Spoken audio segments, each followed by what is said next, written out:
அனைவருக்கும் இனிய மாலை வணக்கம். நிச்சயமாக ஒலிம்பியா ஐஏஎஸ் அகாடமி சார்பாக அப்லோட் பண்ணக்கூடிய ஒவ்வொரு வீடியோவுமே எக்ஸாம் பாயிண்ட் ஆஃப்லேருந்து உங்களுக்கு பயனுள்ளதாக இருக்குன்றத முழு நம்பிக்கையோடு நாங்கள் உங்கள்கிட்ட பகிர்ந்து கொள்கிறோம்.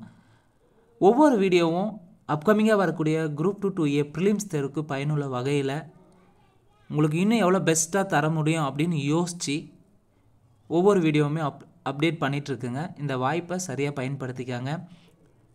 அந்த வீடியோ நல்லா இருந்தால் நல்லா இருக்குன்னு கமெண்ட் பண்ணுங்கள். நல்லா இல்லைனா நிச்சயமாக தயவுசெய்து இந்த ரொம்ப மொக்கையாக இருந்தது இல்லை உங்கள் மனசில் என்ன பட்டுதோ அந்த வீடியோவை பற்றி கமெண்டாக பண்ணுங்கள். ஒவ்வொரு வீடியோவுமே எக்ஸாம் பாயிண்ட் ஆஃபில் உங்களுக்கு இன்னும் பெஸ்ட்டாக தரணும் அப்படின்ற ஒரு எண்ணத்தில் தான் பார்த்திங்கன்னா க்ரியேட் பண்ணுது.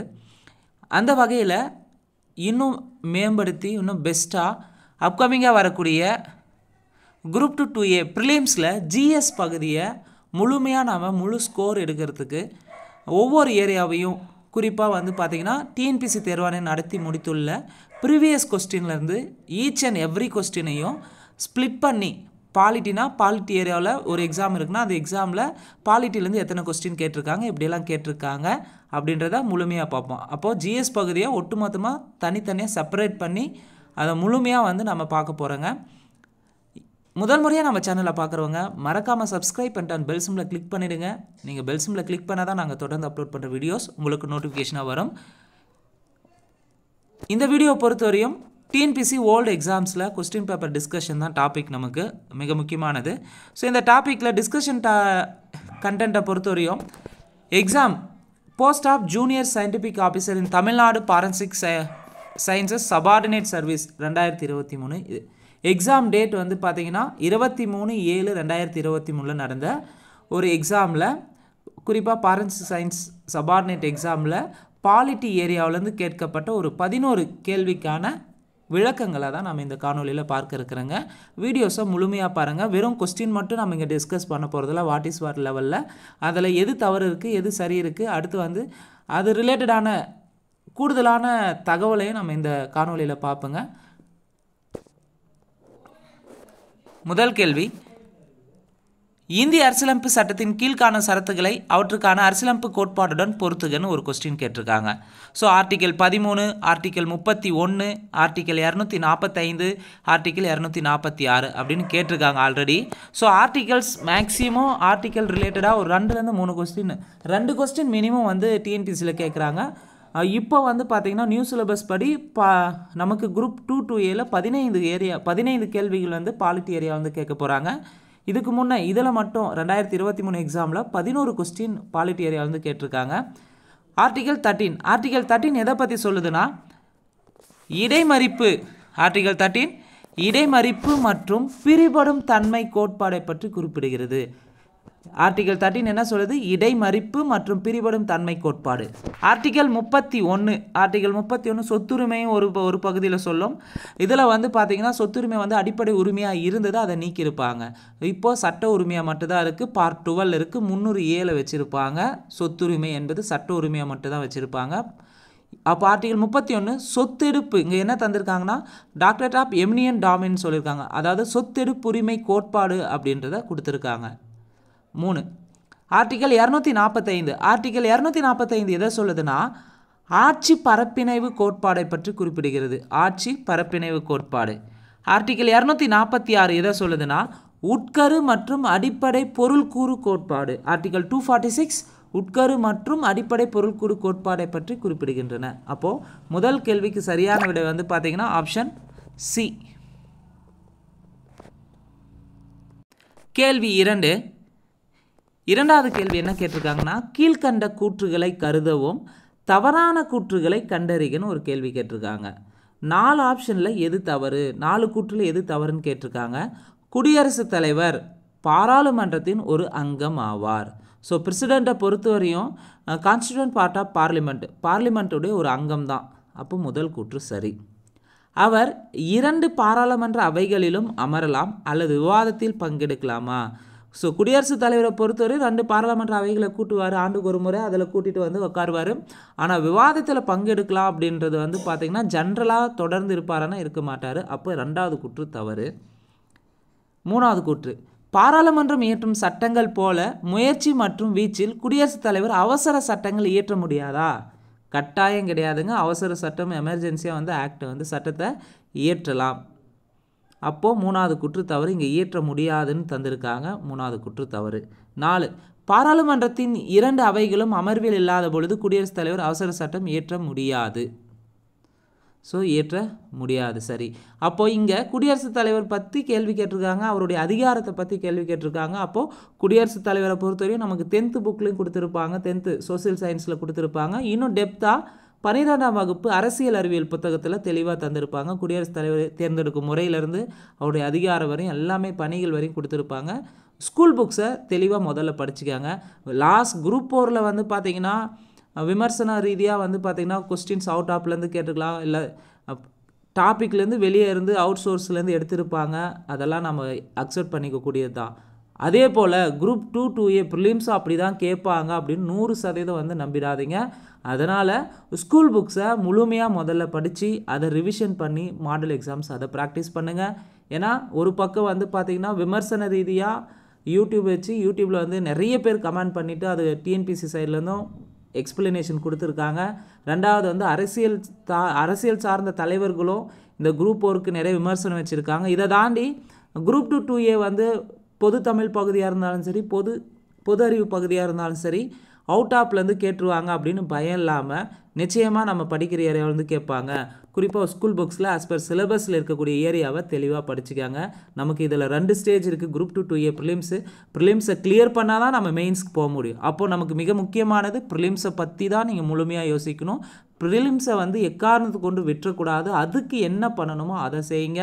தேவையில்லாமல் யோசித்து டைம் வேஸ்ட் பண்ணாதுங்க. நமக்கு இருக்கக்கூடிய நேரமே ரொம்ப ரொம்ப குறைவான நேரம் தான். நம்மளுடைய இலக்கு இந்த குரூப் 2 2A ப்ரிலிம்ஸில் கிளியர் பண்ணணும். அது ரொம்ப ரொம்ப முக்கியமானது. அதுக்கடுத்து தான் மெயின்ஸ். இப்போ ஜிஎஸ் பகுதியை தெளிவாக உள்வாங்கி நல்லா படிச்சிங்கன்னா அடுத்து மெயின்ஸ்க்கு நமக்கு ரொம்ப யூஸ்ஃபுல்லாக இருக்கும். எந்த அளவுக்கு நீங்கள் ப்ரிப்பேர் பண்ணி அதை நிறைய டைம் ரிவிஷன் பண்ணணும், நிறைய கொஸ்டின்ஸ் அட்டன் பண்ணணும், டிஸ்கஷன் பண்ணிகிட்டே இருக்கணும். இதெல்லாம் நீங்கள் தொடர்ந்து பண்ணும்போது வெற்றி நிச்சயமாக உங்ககிட்ட வந்து சேர்ந்துடும். பயப்படாதீங்க. குரூப் 4ல் அந்த மாதிரி குரூப் 2ல் வருமானு அந்த நெகட்டிவான தாட் இருக்குது, வரதா செய்யும். அதெல்லாம் ஓவர் கம் பண்ணிவிட்டு அடுத்த எக்ஸாமை சிறப்பாக பண்ணுவேன், தரமாக செய்வேன், கட்டாயம் நான் வந்து இந்த ப்ரிலிம்ஸை கிளியர் பண்ணிவிட்டு மெயின்ஸ் போவேன் அப்படின்றத மனசில் நிறுத்திட்டு எக்ஸாம்ஸை கரெக்டாக ப்ரிப்பேர் பண்ணுங்கள். இங்கே தவறானது வந்து பி மற்றும் சி. அடுத்த கேள்வி, சரியான பதிலை தேர்ந்தெடுக்குவோம். சரியான பதிலை தேர்ந்தெடுக்கணும்னு கேள்வி கேட்டிருக்காங்க.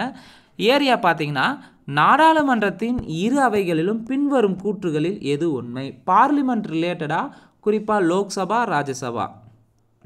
ராஜ்யசபாவை பற்றி 3 கூற்று தந்திருக்காங்க. இதில் எது சரின்னு கேட்டிருக்காங்க. பாராளுமன்றத்தின் 2 அவைகளிலும் நிதி விவகாரங்கள் தவிர அனைத்து துறைகளிலும் சம அதிகாரம் மற்றும் சம அந்தஸ்து உரிமை அனுபவிக்கின்றன்னு தந்திருக்காங்க. பார்லிமெண்ட்டை பொறுத்தவரை லோக்சபாவுக்குன்னு சில அதிகாரங்கள் இருக்குது, ராஜ்யசபாவுக்குன்னு சில அதிகாரங்கள் இருக்குது. இங்கே நிதி விவகாரங்கள் தவிரன்னு தந்திருக்காங்க. அப்போ இது தவறு.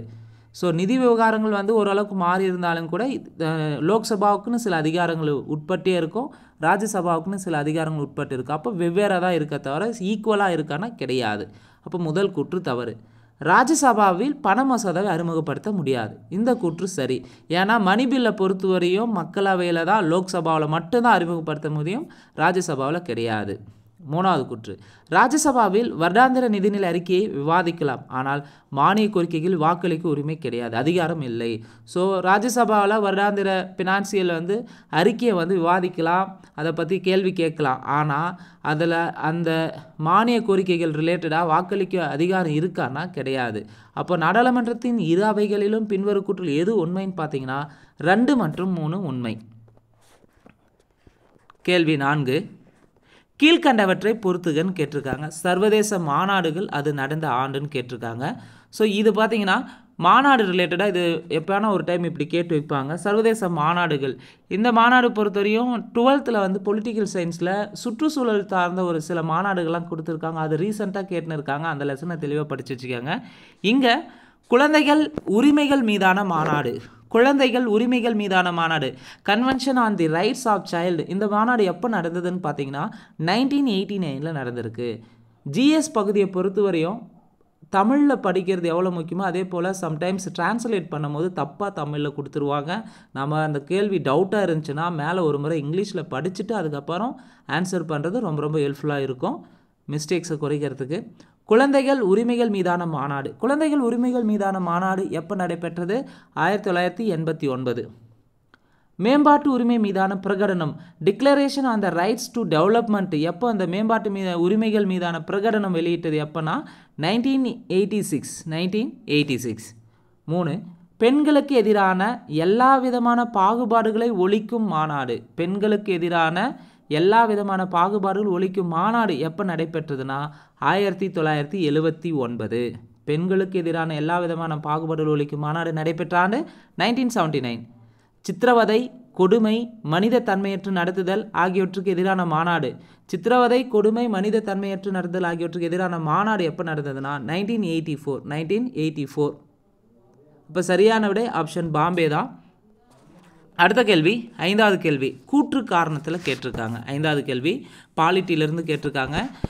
கூற்று, இந்தியாவில் மக்கள் அதிகாரம் பெறுவதற்கு தகவலறி உரிமை அவசியம்.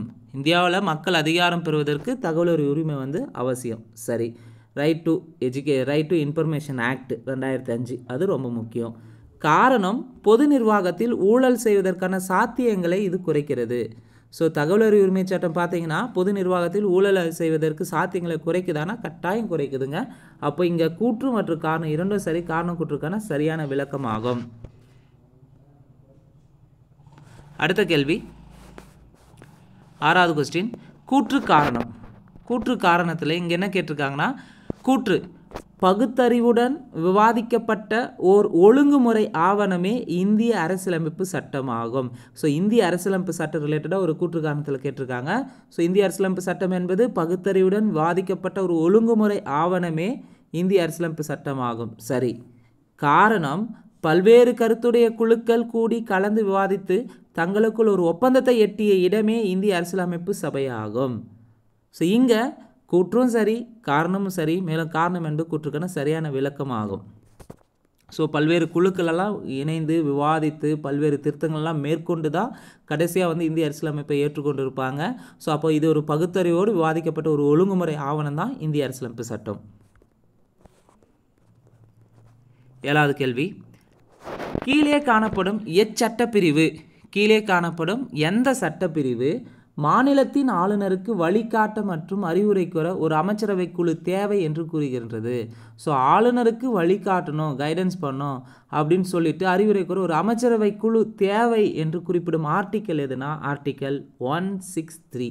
ஆர்டிக்கல் 163 என்ன சொல்லுது? மாநிலத்தின் ஆளுநருக்கு வழிகாட்ட மற்றும் அறிவுரை கூற ஒரு அமைச்சரவை குழு, கவுன்சில் ஆஃப் மினிஸ்டர்ஸ் தேவைப்படுறாங்க அப்படின்னு சொல்லிட்டு ஆர்டிக்கல் 163 சொல்லுது. ஆளுநரை பற்றி சொல்லணும்னா ஆளுநர் எங்கே இருப்பார்னா ஸ்டேட் கவர்மெண்ட்டில் இருப்பார். ஸ்டேட் கவர்மெண்ட்டை பற்றி சொல்கிறது பார்ட் 6ல் வரும். ஆளுநரை பற்றி சொல்லக்கூடிய ஆர்டிக்கல்னாவே 152லேருந்து 162 வரை ஆளுநரை பற்றி குறிப்பிடக்கூடியதாக இருக்கும். இங்கே ஆளுநருக்கான சட்டப்பிரிவை பொறுத்தவரையும் 152லேருந்து 162. ஆர்டிக்கல் 160 ஃபஸ்ட் ஆப்ஷன் தந்திருப்பாங்க. ஆர்டிக்கல் 160 என்ன சொல்லுதுன்னா, ஆளுநரின் செயல்பாடுகளை செயல்படுத்துவதில் ஏதேனும் ஒரு தற்செயல் ஏற்பட்டால் குடியரசுத் தலைவர் தலையிட்டு ஆளுநரின் கடமைகளை நிறைவேற்ற தேவையான ஏற்பாடுகளை செய்யலாம் என்று குறிப்பிடுகிறது. ஸோ ஆளுநருடைய செயல்பாடில் செயல்படுத்த ப்ராப்ளம் வந்துச்சுன்னா அப்போ என்ன பண்ணலாம்? குடியரசுத் தலைவர் தலையிட்டு ஆளுநருடைய கடமைகளை நிறைவேற்ற தேவையான ஏற்பாடுகளை செய்யலாம் அப்படின்னு சொல்லக்கூடிய ஆர்டிக்கல் தான் ஆர்டிக்கல் 160. ஆர்டிக்கல் 161 என்னன்னு பார்த்தீங்கன்னா, ஆளுநருக்கான மன்னிப்பு வழங்கும் அதிகாரத்தை பற்றி குறிப்பிடுகிறது. ஆர்டிகல் 161 ஆளுநருக்கு மன்னிப்பு வழங்கும் அதிகாரம் மற்றும் சில வழக்குகளில் தண்டனைகளை நிறுத்தி வைத்தல், குறைத்தல் அல்லது மாற்றுவதற்கான அதிகாரத்தை வழங்கியிருக்கு ஆர்டிகல் 161. ஆனால் மரண தண்டனை நீக்க அதிகாரம் ஆளுநருக்கு உண்டானா கிடையாது, குடியரசுத் தலைவருக்கு மட்டும்தான் உண்டு. அடுத்து ஆர்டிகல் 162 என்ன சொல்லுதுன்னா, மாநிலத்தின் நிர்வாக அதிகாரத்தின் அளவை குறிப்பிடுகிறது. ஆர்டிகல் 162 மாநிலத்தின் நிர்வாக அதிகாரத்தின் அளவை பற்றி குறிப்பிடுகிறது. ஆர்டிகல் 164 பொறுத்தவரையும் அமைச்சர்கள் நியமனம் மற்றும் அவர்களின் பதவிக்காலம் பற்றிய விதிகளை குறிப்பிடுகிறது. ஆர்டிகல் 164 மாநிலத்தில் இருக்கக்கூடிய அமைச்சர்களுடைய நியமனம், அவர்களின் பதவிக்காலம் பற்றிய விதிகளை குறிப்பிடுகிறது. கூடுதல் தகவலாக மற்ற 3 ஆப்ஷனுக்கானது. அடுத்த கேள்வி, கீழ்வருவனவற்றுள் எது எவை தவறாக பொருத்தப்பட்டுள்ளதை பொறுத்துகன்னு கேட்டிருக்காங்க. ஸோ தகவல் அறிவு உரிமை சட்டம் ரிலேட்டடாக என்னென்ன சட்டங்கள் ஏற்றிருக்காங்க, இதில் 3 சட்டம் தந்திருக்காங்க. இதில் எது தவறுன்னு கேட்டிருக்காங்க. 1 ரைட் டு இன்ஃபர்மேஷன் ஆக்ட், அதாவது தகவல் அறிவு உரிமை சட்டம் 2005 சரி.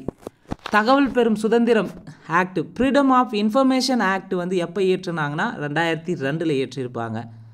அடுத்து third one official secret act 1920 ஏற்றுனாங்களான்னா 20 கிடையாது. அதாவது அலுவலக ரகசிய சட்டம்ட்டு நமக்கு 12th புக்கில் ஹிஸ்ட்ரியில் பார்த்துருப்பாங்க. அது 1904 தந்திருப்பாங்க. இது தகவல் அறியும் சட்டத்தோட ஏற்றப்பட்டது. எப்போ ஏற்றிருப்பாங்கன்னா 1923 அஃபிஷியல் சீக்ரெட் ஆக்ட்னு வந்து ஏற்றிருப்பாங்க. அப்போ இங்கே தவறாக தந்திருக்காங்க, 3 மட்டும் தவறு. அப்போ தகவல் அறிவு உரிமை சட்டம் இயற்றப்பட்ட ஆண்டு 2005, தகவல் பெறும் சுதந்திர சட்டம் 2002, அலுவலக ரகசிய சட்டம் 1923. 9வது கேள்வி தவறான பொருத்தத்தை தேர்ந்தெடுக்கன்னு கேட்டிருக்காங்க. கீழ்காண்பவற்றில் எவை தவறாக பொருந்தியுள்ளன? அதாவது அப்ரிவேஷன் அண்ட் அக்ரானிம்ஸ்லேருந்து கேட்டிருக்காங்க. NBCFDC இங்கே தவறாக பொருத்தப்பட்டுள்ளது எதுனா 1, 3ன்னு தந்திருக்காங்க. ஆன்சரு NBCFDC, அதாவது national backward classes finance and development கவுன்சில்னு தந்திருக்காங்க. இது கவுன்சில் வருமானா கவுன்சில் கிடையாது, தப்பு. என்னன்றதை பார்ப்போம். அதே போல் 3வது தவறுன்னு சொல்லியிருக்காங்க. NCBCனா national committee for backward classes, ஆனால் அதுவும் கிடையாது. அதே 2ம் 4ம் சரியாக இருக்குது. OBCSனா அதர் பேக்வர்ட் கிளாஸஸ்ன்னு சொல்லுவாங்க. OBCS என்பது விரிவாக்கம் அதர் பேக்வர்ட் கிளாஸஸ். SCDCனா ஷெட்யூல்டு காஸ்ட் டெவலப்மெண்ட் கார்பரேஷன், தாழ்த்தப்பட்டோர் வளர்ச்சி கழகம்னு சொல்லுவாங்க. SCDCனா என்ன? Scheduled caste development corporation. அப்போ 2, 4 சரி. கேள்வி எது தவறாக பொருந்தியுள்ளதுன்னு கேட்டிருக்காங்க. தவறாக பொருந்தியுள்ளது சரியானது 1 மற்றும் 3 சரியாக இருக்குது. என்ன தவறுன்றதை பார்க்கலாம். 1 NBCFDC, NBCFDCக்கான விரிவாக்கம் national backward classes finance and development corporation வந்திருக்கணும், அங்கே கவுன்சில்னு தந்திருக்காங்க.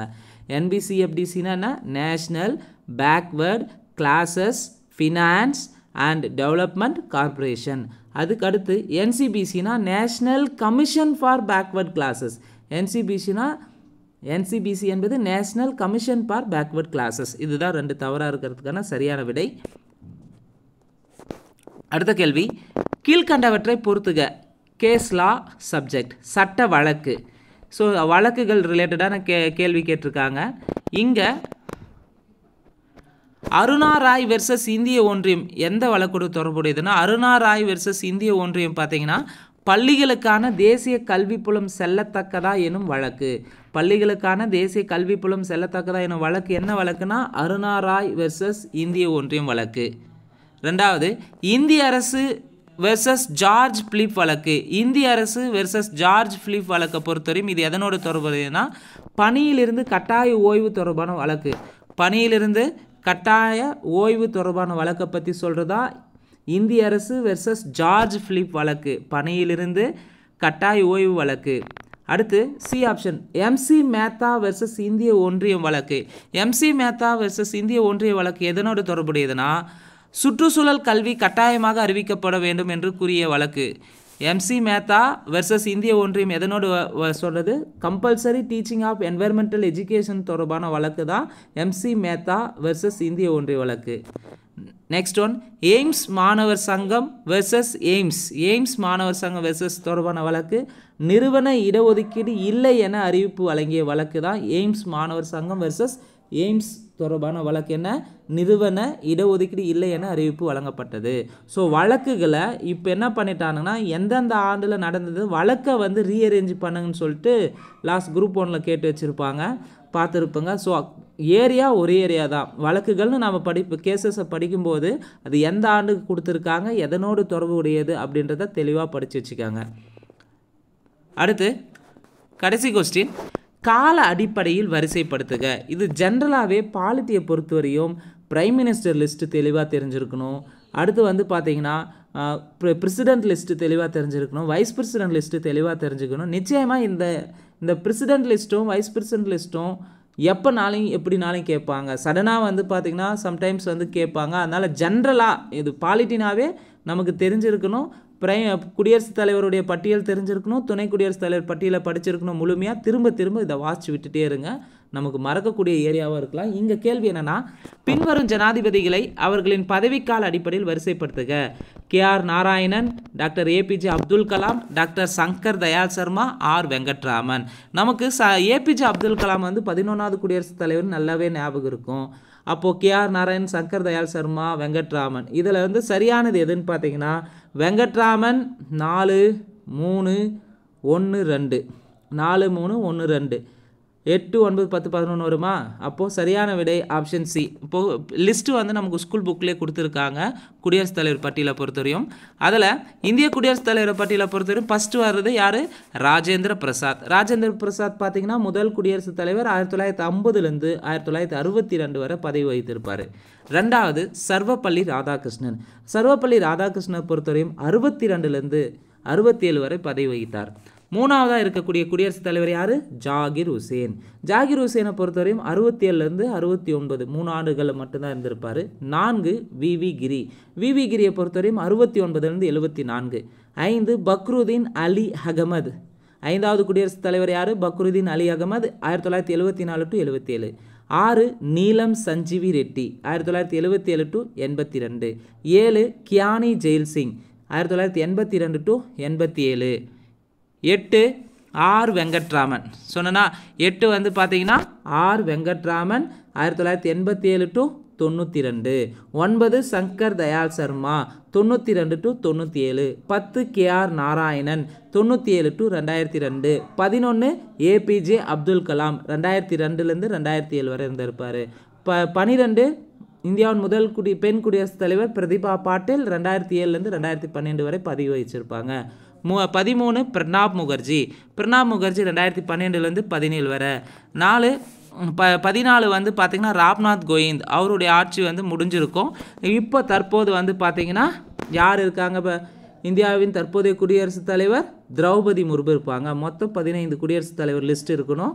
ஸோ அப்போ நமக்கு இங்கே தெரிஞ்சிருக்க வேண்டியது வரிசை தெளிவாக தெரிஞ்சிருக்கணும். இயர் சப்போஸ் சம்டைம்ஸ் என்ன பண்ணுவாங்கன்னா இந்த பதவி காலத்தை தவறாக கேட்டுருவாங்க, அது ஞாபகம் இருக்கட்டும். ஃபஸ்ட்டு ராஜேந்திர பிரசாத், 2வது Sarvepalli Radhakrishnan, 3 Zakir Hussain, 4 VV Giri, 5 Fakhruddin Ali Ahmed, 6 Neelam Sanjiva Reddy, 7 Giani Zail Singh, 8 Venkataraman, 9 Shankar Dayal Sharma, 10 KR Narayanan, 11 APJ Abdul Kalam, 12 Pratibha Patil முதல் பெண் குடியரசுத் தலைவர், 13 பிரணாப் முகர்ஜி, 14 ராம்நாத் கோவிந்த், 15 திரௌபதி முர்மு.